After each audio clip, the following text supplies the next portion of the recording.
Hi guys, मैं Ashok sir. आज आप लोग के सामने संवेगात्मक बुद्धि इस पे चर्चा करेंगे। हम लोगों ने इससे पहले देखा कि संवेगात्मक विकास क्या है, संवेग क्या है। संवेग व्यक्ति की उत्तेजित दशा है। ये सब बीएड सेकेंड सेमेस्टर में दिया गया है, जो कि आपके सिलेबस में है। न ये टॉपिक न केवल बीएड सेकेंड सेमेस्टर की परीक्षाओं की दृष्टि से महत्वपूर्ण है, बल्कि यूपी टेट, सी टेट और सुपर टेट की परीक्षाओं की दृष्टि से भी बहुत महत्वपूर्ण है। अब हम लोग चर्चा करेंगे संवेगात्मक बुद्धि ये क्या है। संवेगात्मक बुद्धि स्वयं को और दूसरों की भावनाओं को समझने तथा व्यक्त करने और नियंत्रित करने की योग्यता है। व्यक्ति अपनी भावनाओं और संवेगों को समझे और उनका उचित तरह से प्रबंधन करना ही भावात्मक समझ है। भावात्मक समझ का उपयोग करके सामने वाले व्यक्ति से ज़्यादा अच्छी तरीके से आप बात कर सकते हैं। यदि आपकी भावात्मक समझ अच्छी है तो आप अपने बातों को अच्छे तरह से रख सकते हैं दूसरों के समझ। और एक अच्छी बुद्धि लब्धि वाला व्यक्ति अच्छी सफलता तो पा सकता है, मगर सबसे ऊपर जाने के लिए भावात्मक समझ का होना बहुत जरूरी है। अब हम चर्चा करते हैं कि संवेगात्मक बुद्धि का जो इतिहास है, ऐतिहासिक दृष्टि से इसको देखें कि इसका विकास कैसे हुआ और इसके प्रतिपादक कौन हैं। 1920 में थार्नडाइक महोदय ने बुद्धि के 3 प्रकार बताए। बुद्धि के 3 प्रकार बताए उन्होंने। 3 प्रकार में जो तीसरा प्रकार है उनका क्या है? सामाजिक बुद्धि। सामाजिक बुद्धि उन्होंने 3 प्रकार बताया था, मूर्त बुद्धि, अमूर्त बुद्धि और सामाजिक बुद्धि।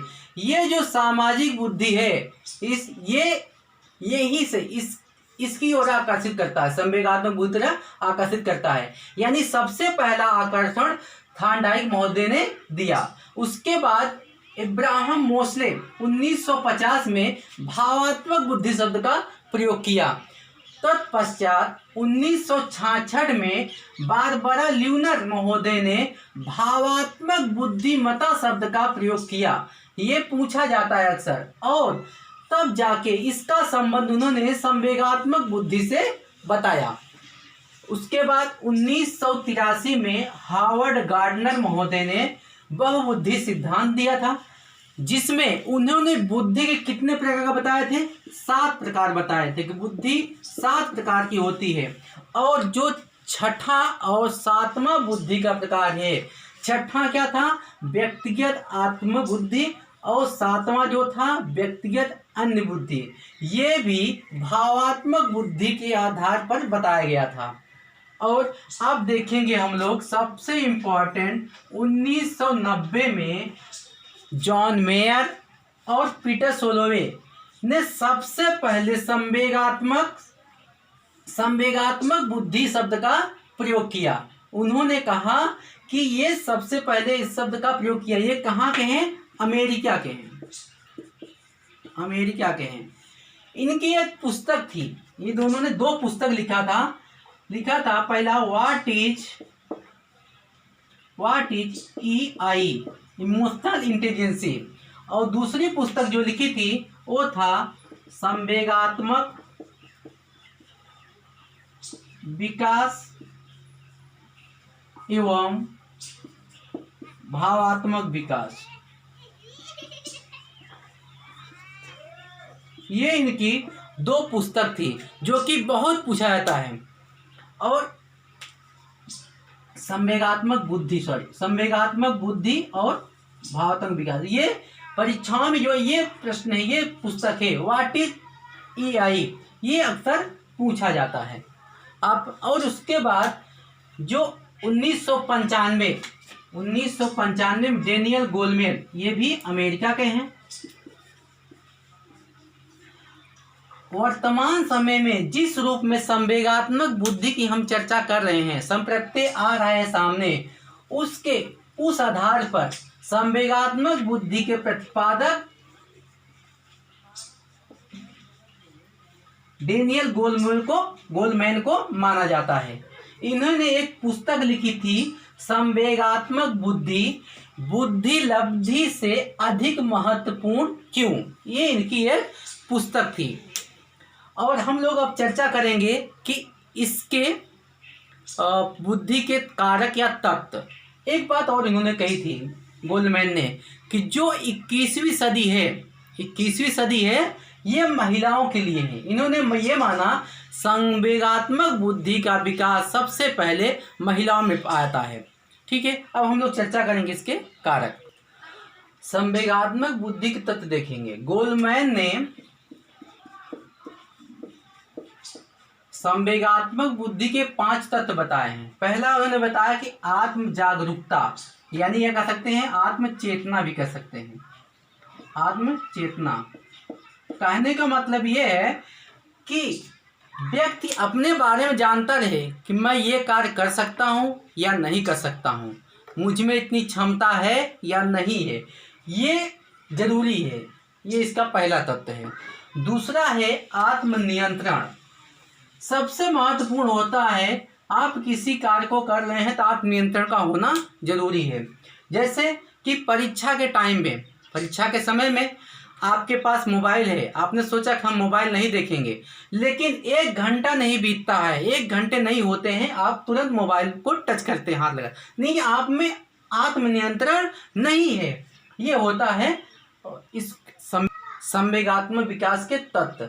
और तीसरा है आत्म अभिप्रेरणा, सेल्फ मोटिवेशन। मतलब ये सबसे कह सकते हैं कि ये संवेगात्मक बुद्धि का हृदय है, हृदय माना जाता है। यानी जब कोई कार्य करते हैं, आपको अंदर से जब किसी कार्य को करने के लिए जो हमें अंदर से प्रेरित करे वो आत्म प्रेरणा होता है।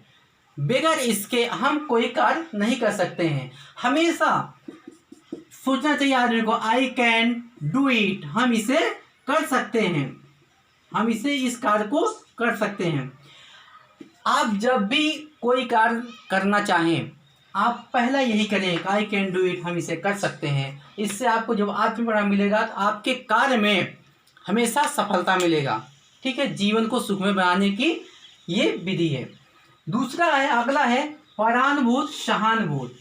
यानी हम जब किसी व्यक्ति को देखते हैं उसके दुखों का अनुभव करते हैं, यानी उसके दुखों का अनुभव करते हैं परानुभूत, और अपनी संवेदना व्यक्त करते हैं, अपने भावों को बताते हैं, अपने विचारों को रखते हैं, तो सहानुभूत, उसके प्रति सहानुभूत है। ये भी संवेगात्मक बुद्धि के तत्व हैं। अगला है सामाजिक कौशल। मनुष्य एक सामाजिक प्राणी है। आप सभी जानते हैं कि जब समाज में रहता है व्यक्ति, समाज के व्यक्तियों के साथ हमारा कैसा व्यवहार है, हम समाज के व्यक्तियों के साथ अपने कार्यों के प्रति कैसा निर्णय लेते हैं, ये निर्भर करता है। अब हम देखेंगे कि इसके प्रतिमान, ये प्रतिमान है, इसके कुछ प्रतिमान 3 प्रकार के बताया गया है। अक्सर पूछा जाता है, मिश्रित प्रतिमान ज़्यादा करके पूछा जाता है परीक्षाओं में कि ये किसका है या किसने दिया है। तो योग्यता प्रतिमान जो है, एक 4 प्रतिमान बताए गए हैं। इसको दिया किसने है? पीटर सलोवे और जॉन मेयर ने।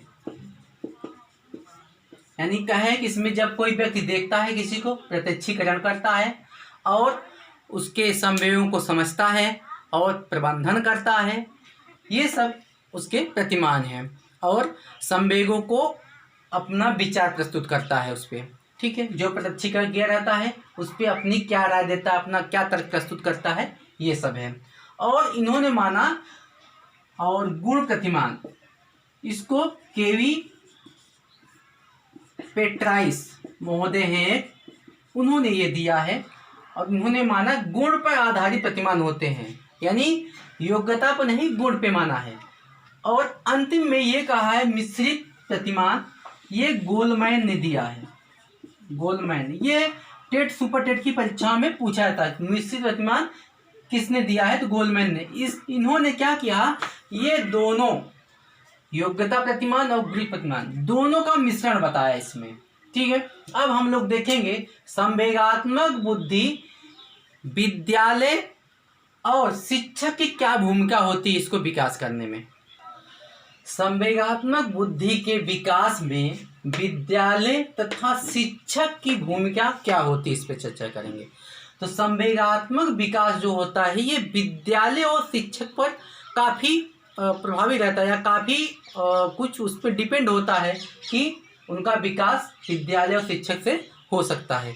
तो पहला ये ध्यान देना चाहिए शिक्षक को, कक्षा के अंदर अध्यापक अपनी भावनाओं को इस प्रकार व्यक्त करें जिससे उसमें द्वंद्वात्मक भाव उत्पन्न न हो।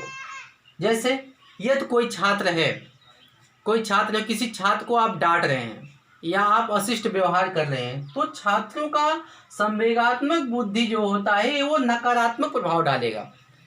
ठीक है, तो शिक्षकों को चाहिए छात्रों की भावनाओं को समझे, छात्रों की भावनाओं को समझे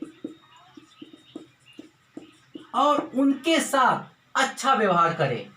तत्पश्चात ये भी ध्यान देना है कि छात्रों की भावनाओं को व्यक्तिगत भिन्नता के आधार पर समझे और उनके साथ उस ढंग का अच्छा व्यवहार करें। तथा और देखेंगे कि विद्यालय में होने वाले जो पाठ सहगामी क्रियाएं हैं, पाठ्य सहगामी क्रियाएं, खेल कूद, वाद विवाद प्रतियोगिता, अन्य जो भी क्रियाएं होती हैं, ये भावात्मक बुद्धि के विकास में बहुत महत्वपूर्ण होती हैं। क्योंकि खेल खेल में लोग अपनी भावना विचारों को व्यक्त करेंगे, एक दूसरे को समझेंगे भी। और ये भी रखना है कि जो विद्यालय में जितनी भी गतिविधियां होती हैं, विभिन्न गतिविधियों पर ध्यान रखना है। विभिन्न गतिविधियां यानी इसके अंतर्गत होती है जो प्रातः होती है, प्रातः सभा, जब हम लोग प्रेयर करते हैं, इस पे भी बढ़ावा देना चाहिए। और शैक्षिक भ्रमण, जैसा आप लोग गए थे अभी शैक्षिक भ्रमण करके आए हैं, शैक्षिक भ्रमण में भी व्यक्ति अपने विचारों का आदान प्रदान करता है। और बागवानी भी करनी चाहिए, आप लोग ये भी जानते हैं। और अभिनय, जब विद्यालय में कोई सांस्कृतिक कार्यक्रम होता है तो आप लोग उसमें पार्टिसिपेट करते हैं, भाग लेते हैं, तो अपना अभिनय दिखाते हैं, तो वो भी संवेगात्मक बुद्धि के विकास में सक्रिय होते हैं। ठीक है, आज के लिए बस इतना ही। धन्यवाद।